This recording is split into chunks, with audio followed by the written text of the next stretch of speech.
Hello everyone, it's Daryl. How you guys doing?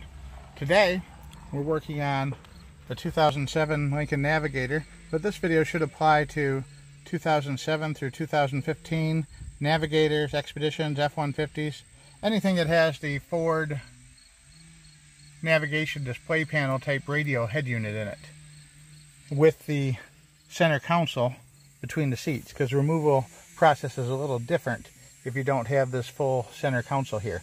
But we're going to start by showing you how to remove the center console.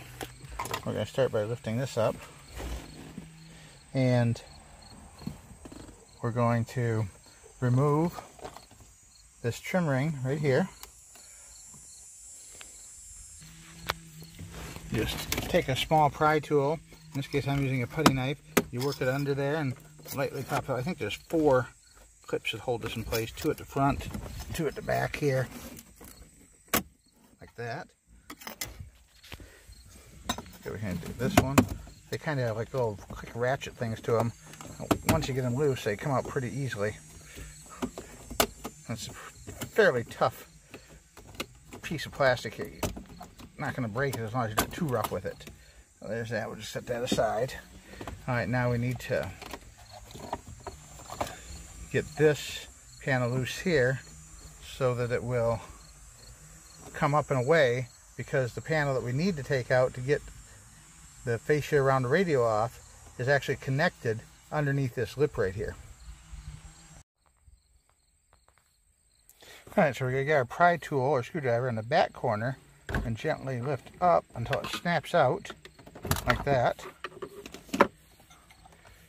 Lift it up, pull it backwards a little, and lift up and out. Set that aside. Now that we have that out, we can remove the 2 screws that hold this trim panel in. The 2 lower screws we need to move are right down here and right over here. It's hard to see them in this shade. Well, there they are, those 2 on the silver plate right there on either side of that metal tang. So remove those, and the trim piece should come right out. Let's see what happens. Alright, we got both those screws out, and now the bottom should just swing out. Oh, look at that, it is. The top should swing out. Oops, there we go, everything's swinging loose.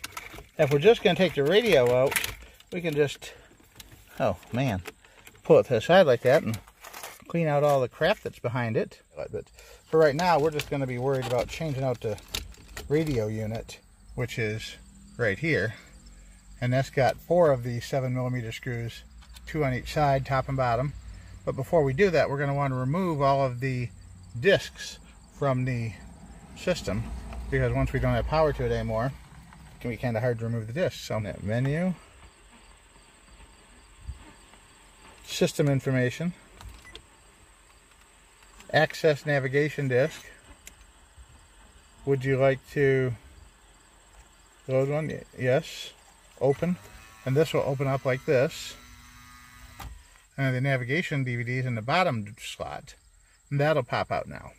But in fact, it's not going to pop out now because I already took it out. But I still want to go back and show you where it's at. So we're going to turn the power off, let that close back up. And I guess we'll leave the power off now because we don't need the power on anymore. And we're going to remove the 4 screws on either side. The 4 screws are out. Now we should be able to just grab it and slide it out a little. Drop down a little bit. It's heavy. We'll just bring it out this way. And then we'll remove the connectors on the back. I don't think there's very many. Looks like there's maybe 3 or 4. 1, 2, 3, 4, 5 back there, including the antenna. I'm kind of all jammed up here with these parts in the way, so I guess I'm going to have to put you down for a second. The 3 plug connectors have a little squeeze lever on the top. The pink and white connector has a squeeze lever on the side, on the inside edge. And then the antenna wire pulls out with the circle. You see the plastic circle around it? Don't grab the wire and pull on the wire.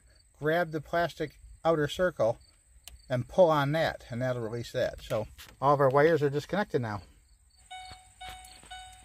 Well, in this case it didn't work out too well, but at least now you know how to do it if you ever need to. Just make sure you get a good radio to do it with. And this is also the same information you need to know if you're going to access any of these controls here on your trim panel. So I hope you enjoyed this and learned something from it. And thanks for watching. Have a great day.